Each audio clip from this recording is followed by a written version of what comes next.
नमस्कार दर्शक मित्रों, हार्दिक स्वागत है आपका। दर्शक मित्रों, यदि आप इंजीनियरिंग शुरू करना चाहते हैं तो यह वीडियो आपके लिए लाइफ चेंजिंग हो सकता है।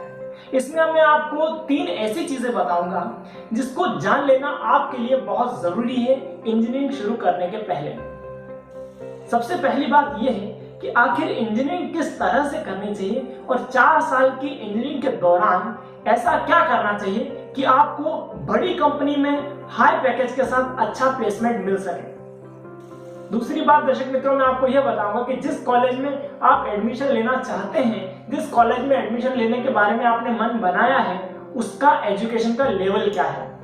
मैं इसमें आपको 3 ऐसी बातें बताऊंगा, 3 ऐसे फैक्टर बताऊंगा जिसको जानने के बाद आपको ये पता चल जाएगा कि जिस कॉलेज में आप एडमिशन लेना चाहते हैं उसमें एजुकेशन का लेवल क्या है।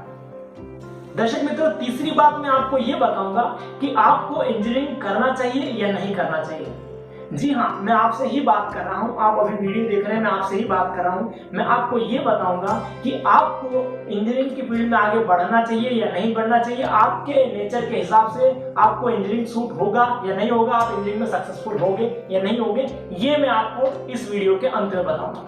तो आइए शुरू करते हैं। दर्शक मित्रों, बहुत सारी रिपोर्ट्स ऐसी सामने आई हैं जो बताती हैं कि 85% इंजीनियर्स अनएम्प्लॉयड हैं, मतलब 85% लोगों को जॉब मिलती ही नहीं है। और जिन 15% इंजीनियर्स को जॉब मिलती है उसमें से भी 8% ऐसे हैं जो अंडर एम्प्लॉयड हैं। इसका मतलब ये है कि जिस लेवल का एजुकेशन उनको मिला है उस लेवल की जॉब वो नहीं कर रहे हैं। केवल 7% लोग ऐसे हैं जिनको अच्छे लेवल की जॉब मिली है। तो दर्शक मित्रों, अब प्रश्न ये उठता है कि क्या इंजीनियरिंग के लिए जॉब खत्म हो गई है। दर्शक मित्रों, मुझे एक बात बताइए कि टेक्नोलॉजी की जो रफ्तार है वो घट रही है या बढ़ रही है। अगर हम पिछले 20 सालों की बात करें तो पिछले 20 सालों में टेक्नोलॉजी जिस रफ्तार से बढ़ रही है, पिछले 200 सालों में इतनी रफ्तार से नहीं बढ़ रही थी, और ये रफ्तार लगातार बढ़ती जा रही है। और टेक्नोलॉजी के बढ़ने के कारण जो इंजीनियर्स की डिमांड है वह भी लगातार बढ़ रही है। अब अगर इंजीनियर्स की डिमांड बढ़ रही है तो फिर इंजीनियर्स अनएम्प्लॉयड क्यों हैं? उसका रीजन दर्शक मित्रों ये है कि जो इंजीनियर्स आज निकल रहे हैं वह इंजीनियर्स ही नहीं है, वो सिर्फ डिग्रीधारी हैं। उनके पास डिग्री तो है लेकिन इंजीनियरिंग का नॉलेज नहीं है। तो जैसा कि मैंने आपको बताया, रिपोर्ट्स यह बता रही हैं कि 85% लोग इंजीनियरिंग की जॉब करने के लायक ही नहीं है। तो दर्शक मित्रों, मेरा प्रश्न आपसे यह है कि आप किस कैटेगरी में शामिल होना चाहते हैं, उन 85% में जिनको जॉब ही नहीं मिलती है या उन 7% में जिनको एक अच्छी जॉब मिलती है। दर्शक मित्रों, एक अच्छा इंजीनियर बनने के लिए, एक काम का इंजीनियर बनने के लिए, एक एम्प्लॉयड इंजीनियर बनने के लिए आपके अंदर टेक्निकल स्किल्स का डेवलप होना बहुत जरूरी है। आपके अंदर जो साइंटिफिक टेम्परामेंट है उसका डेवलप होना बहुत जरूरी है। और उसको डेवलप करने के लिए बहुत सारे नेशनल और इंटरनेशनल इवेंट ऐसे होते हैं जो इंजीनियरिंग के स्टूडेंट के लिए होते हैं, और हम आपको वह इंटरनेशनल और नेशनल लेवल के टेक्निकल इवेंट्स बताएंगे जिसमें यदि आप पार्टिसिपेट करेंगे तो आप निश्चित रूप से एक अच्छे इंजीनियर बन सकेंगे और आपको निश्चित रूप से अच्छी कंपनी में अच्छा प्लेसमेंट होगा ही। जब आप इंजीनियरिंग करने के बाद इंटरव्यू देने के लिए जाएंगे तो एक प्रश्न आपसे पक्का पूछा जाएगा, वह सबसे पूछा जाता है, वह यह कि हम आपको क्यों लें। जब आप इंटरव्यू देने के लिए वहां पर बैठे होंगे तो आपके साथ और भी बहुत सारे स्टूडेंट बैठे होंगे, तो वहां पर यह प्रश्न आपसे पक्का पूछा जाएगा कि हम आपको क्यों लें। यदि आपने नेशनल और इंटरनेशनल लेवल के इवेंट्स में पार्टिसिपेट किया होगा तो आप वहां पर बता सकते हो कि हमने इन इवेंट्स में पार्टिसिपेट किया है और इन इवेंट्स में पार्टिसिपेट करने के बाद हमने ये चीज सीखी है। तब आपके लिए इंटरव्यू देना बहुत आसान हो जाएगा और ऐसे में आपके सिलेक्शन के चांस बहुत बढ़ जाएंगे। मित्रों, बहुत आश्चर्य की बात है कि हिंदुस्तान में 4282 कॉलेज हैं और ऐसे बड़े टेक्निकल इवेंट्स में जिनमें भाग लेना इंजीनियरिंग स्टूडेंट्स के लिए बहुत जरूरी है, बहुत कम कॉलेज ऐसे होते हैं। सिर्फ 3 या 4% कॉलेज ही पूरे हिंदुस्तान के अंदर ऐसे हैं जो इन टेक्निकल इवेंट्स में पार्टिसिपेट करते हैं। तो मित्रों, किसी भी कॉलेज में एडमिशन लेने के पहले आपको वहां जाकर 3 सवाल जरूर पूछने चाहिए। पहला सवाल ये कि क्या आप नेशनल इंटरनेशनल लेवल के इवेंट में पार्टिसिपेट करते हैं। दूसरा सवाल आपको यह पूछना चाहिए कि यदि आप नेशनल और इंटरनेशनल लेवल के इवेंट में पार्टिसिपेट करते हैं तो आपके कॉलेज का ऑल इंडिया रैंक कितना आता है। और तीसरा प्रश्न आपको ये पूछना चाहिए कि ऐसे इवेंट में पार्टिसिपेट करने में आपको रोबोट्स बनाने होते हैं, कार बनानी होती है, एरोप्लेन बनानी होती है, तो उसका जो खर्च है, उसका जो एक्सपेंडिचर है वह कौन देता है? क्या उसका एक्सपेंडिचर कॉलेज देता है या फिर विद्यार्थियों को वो खर्च वहन करना पड़ता है? ये बहुत इंपॉर्टेंट प्रश्न है और आपको जरूर पूछना चाहिए। इससे आपको ये पता चल जाएगा कि टेक्निकली जो एजुकेशन है आपका कॉलेज का वो कितना स्ट्रांग है। दर्शक मित्रों, इन प्रश्नों को पूछना बहुत जरूरी है क्योंकि इन टेक्निकल इवेंट में पार्टिसिपेट करना आपके करियर के लिए बहुत आवश्यक है। तो दर्शक मित्रों, आइए अब हम बात करते हैं ऐसे नेशनल और इंटरनेशनल लेवल के टेक्निकल इवेंट्स की जिनके बारे में जानकारी होना आपके लिए बहुत जरूरी है। तो शुरू करते हैं रोबोकॉन से। रोबोकॉन एक इंटरनेशनल लेवल का रोबोट मेकिंग कंपटीशन है। मित्रों, इसे एबीयू रोबोकॉन कहा जाता है और एबीयू रोबोकॉन का मतलब है Asia Pacific broadcasting union. National level पर यह इंडिया में होता है और इसका आयोजन किसी बड़ी आईआईटी में या फिर ऐसे ही किसी बड़े इंस्टीट्यूट में होता है। दर्शक मित्रों, इसमें आपको कोई टास्क दिया जाता है और आपको अपने रोबोट के द्वारा वह टास्क जो है कंप्लीट करवाना होता है और वह भी दिए गए टाइम पीरियड के अंदर। दर्शक मित्रों, यह जो कंपटीशन होता है बहुत इंटरेस्टिंग होता है। इसमें विद्यार्थी मित्रों को बहुत कुछ सीखना मिलता है।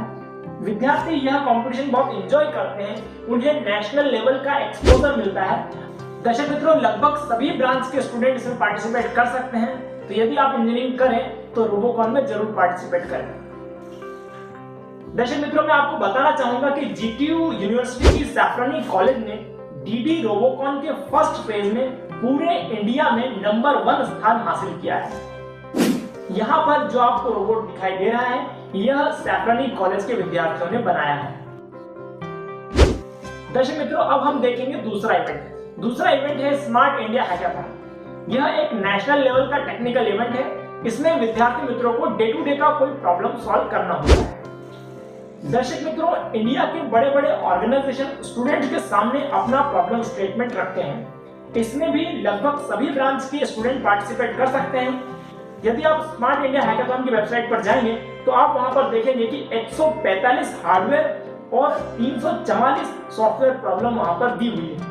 इन प्रॉब्लम्स में से आपको कोई एक प्रॉब्लम सेलेक्ट करना होता है और उसके बाद अपनी टेक्निकल स्किल से उसको सॉल्व करना होता है, उसका प्रेजेंटेशन देना होता है और उसके बाद वह प्रॉब्लम सॉल्व करके बतानी होती है। दर्शक मित्रों, इसमें टेक्निकल स्किल्स के अलावा आपकी सॉफ्ट स्किल्स, पर्सनल स्किल्स भी डेवलप होती है। दर्शक मित्रों, मैं आपको बताना चाहूंगा कि स्मार्ट इंडिया हैकाथॉन में जो सैफ्रनी कॉलेज है ऑल इंडिया 2017 में 8th रैंक हासिल कर चुका है। अब बात करते हैं तीसरे इवेंट के बारे में। तीसरा इवेंट है एटीवी मेगा चैंपियनशिप। दर्शक मित्रों, यह एक कार मेकिंग कंपटीशन है जो एक नेशनल लेवल का इवेंट है। यह इवेंट ऑटो स्पोर्ट्स इंडिया के द्वारा ऑर्गेनाइज होता है। इस कंपटीशन में आपको दिए हुए रूल्स के हिसाब से कार बनानी होती है। पहले आपको कार का डिजाइन बनाना होता है, उसके बाद आप कार मैन्युफैक्चर करते हो। दर्शक मित्रों, इसमें सबसे पहले प्रेजेंटेशन होता है और उसके बाद होता है टेक्निकल इंस्पेक्शन। टेक्निकल इंस्पेक्शन में आपके इंजन का आरपीएम देखा जाता है, ब्रेक टेस्ट किया जाता है, सेफ्टी देखी जाती है और बहुत सारे पैरामीटर्स में टेस्ट किया जाता है। मुख्य रूप से इसमें मैकेनिकल और ऑटोमोबाइल के स्टूडेंट्स पार्टिसिपेट कर सकते हैं। दर्शक मित्रों, मैं आपको बताना चाहूंगा कि नेशनल एटीवी मेगा चैंपियनशिप में 2017 में सैफ्रनी की जो टीम थी वह पूरे इंडिया में 4th रैंक लाई थी। तो दर्शक मित्रों, आइए अब हम बात करते हैं चौथे इवेंट की। दर्शक मित्रों, चौथा इवेंट है एसएई बाहा। यह एक इंटरनेशनल इवेंट है जो 6 कंट्रीज ऑर्गेनाइज करती है। जो कंट्रीज इसको ऑर्गेनाइज करती हैं वो है USA, Mexico, south Africa, Korea, Brazil और इंडिया। दर्शक मित्रों, इसमें भी सबसे पहले विद्यार्थी मित्रों को कार डिजाइन करनी होती है और उसके बाद अपने हाथों से कार मैन्युफैक्चर करनी होती है। यह 3 से 5 दिन का इवेंट होता है। इसमें कार की स्पीड, एक्सेलरेशन, ब्रेक आदि का परीक्षण किया जाता है। दर्शक मित्रों, जो फाइनल रेस होती है वह 4 घंटे की होती है और दर्शक मित्रों, जिस रास्ते पर यह रेस होती है वह वास्तव में बहुत ही मुश्किल रास्ता होता है। दर्शक मित्रों, मैं आपको बताना चाहूंगा कि ऐसे ही बाहा एटीवी चैंपियनशिप में सैफ्रनी कॉलेज के प्रोफेसर चित्रलेखा नाहर को द्रोणाचार्य अवार्ड मिल चुका है। दर्शक मित्रों, इसके अलावा सैफ्रनी की टीम 2019 में ऑल इंडिया 12th रैंक हासिल कर चुकी है और गुजरात में वह फर्स्ट रैंक हासिल कर चुकी है 2019 में। इसके अलावा दर्शक मित्रों 2020 में जो कंपटीशन हुआ है पूरे गुजरात में सैफरानी कॉलेज फोर्थ रैंक उस कंपटीशन में हासिल कर चुका है। दर्शक मित्रों अगला इवेंट है एसएई एरो डिजाइन चैलेंज। इसमें आपको एरोप्लेन बनाना होता है। यह एक नेशनल लेवल का इवेंट है। मित्रों इसमें आपको दिए हुए डायमेंशन के हिसाब से एरोप्लेन बनाना होता है। यहाँ आपको एक वर्कशॉप अटेंड करने का मौका मिलता है जिसमें एरोप्लेन की बारीकियां आपको समझाई जाती है और आपको बहुत सारा टेक्निकल एक्सपोजर मिलता है। इसमें न केवल आपको एरोप्लेन बनाना होता है बल्कि एरोप्लेन बनाकर उड़ाना भी होता है और उसमें उसका बैलेंसिंग देखा जाता है और एक खास चीज कि आपका जो एरोप्लेन है वह कितना मैक्सिमम लोड उठा के उड़ सकता है। इस तरह जितने भी कॉलेज पूरे इंडिया से पार्टिसिपेट करते हैं उनका रैंकिंग आता है। दर्शक मित्रों मैं आपको बताना चाहूंगा कि एरो डिजाइन चैलेंज में पूरे इंडिया में 2017 में सैफरानी कॉलेज का 6th रैंक था और इसके अलावा 2019 में पूरे इंडिया में सैफरानी कॉलेज का 12th रैंक था और पूरे गुजरात में 2nd रैंक था। दर्शक मित्रों अगला इवेंट है मित्सुबिशी इलेक्ट्रिक कप। यह एक नेशनल लेवल का इवेंट है जो मित्सुबिशी इलेक्ट्रिकल के द्वारा ऑर्गेनाइज होता है। यह एक ऑटोमेशन कंपटीशन है जिसमें computer, IT, EC, electrical, mechanical लगभग सभी ब्रांच के स्टूडेंट पार्टिसिपेट कर सकते हैं। यह इवेंट मित्सुबिशी इलेक्ट्रिकल के द्वारा एवरी ईयर ऑर्गेनाइज होता है। इसमें factory automation products based working model आपको बनाना होता है। पिछले साल की अगर बात करूं तो सैफरानी कॉलेज की टीम टॉप 35 टीम्स में सेलेक्ट हुई थी और उन्हें बहुत कुछ सीखने को मिला था। अगला इवेंट है टेक्नोक्सियन। यह एक रोबोटिक इवेंट है जो कि एक इंटरनेशनल लेवल का इवेंट है। मित्रों यह सेंट्रल गवर्नमेंट की AICRA के द्वारा ऑर्गेनाइज होता है। AICRA का मतलब होता है All India Council for Robotics and Automation. मित्रों इसमें robo soccer and robo race आदि इवेंट ऑर्गेनाइज होते हैं। इस इवेंट में not only India but China, Vietnam, Germany जैसी बहुत सारी कंट्रीज पार्टिसिपेट करती हैं। मैं आपको बताना चाहूंगा दर्शक मित्रों कि सैफरानी कॉलेज के मलय मोर और अभिषेक भामा ने इस कंपटीशन में पार्टिसिपेट करके कई सारे देशों के पार्टिसिपेंट्स को हराकर तीसरा स्थान हासिल किया था जो कि बहुत गौरव की बात है।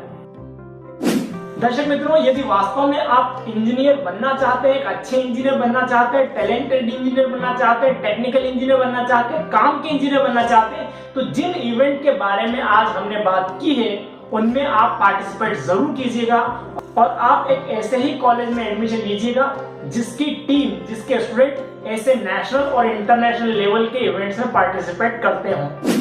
दर्शक मित्रों इस वीडियो के शुरुआत में मैंने आपको कहा था कि मैं आपको ये बताऊंगा कि आपको इंजीनियरिंग करना चाहिए या नहीं करना चाहिए। आपके नेचर के हिसाब से आपके लिए इंजीनियरिंग करना सुटेबल रहेगा या नहीं रहेगा।